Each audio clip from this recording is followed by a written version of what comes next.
Lumampas na sa 16,000 mark ang naitalang kumpirmadong kaso ng COVID-19 sa lalawigan ng Pampanga. Base yan sa May 6 Coronavirus Bulletin na inilabas ng Provincial Information Office. Sa nasabing araw, 194 na bagong kaso ang naidagdag sa listahan, kung kaya't umabot na sa 2,763 ang active COVID cases sa probinsya.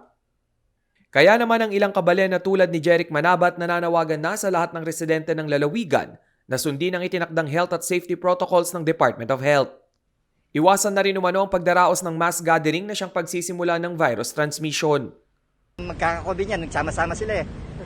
Magdadalawang buwan nang nakapaloob sa household lockdown ng Pampanga. Isa sa mga pangunahing layunin ng ibinabang utos ay ang makontrol ang galaw ng tao sa probinsya, lalo na ang mga walang essential activity. Hindi rin pinahihintulutan ang pagtanggap ng bisita sa bawat tahanan kahit pa ang mga dadalaw ay kamag-anak. Pinatututukan din ni Pampanga Governor Dennis Pineda ang kondisyon ng mga senior citizen na nagpapakita ng sintomas ng coronavirus. Nakikiusap po ako sa inyo, bigyan niyo po ng pansin yung mga matatandaan ninyo sa bahay. Unang lagnat pa lang, pangalawang lagnat pa lang, nagkalagnat yung matanda, ipaswab niyo na po. Sabihan niyo yung barangay health worker, barangay captain ninyo, dadalhin po kayo sa swabbing center sa mga kanya-kanyang munisipyo ninyo o city ninyo at wala po kayong babayaran.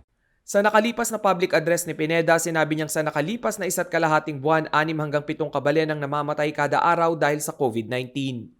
Rainiel Pawid, CLTV News.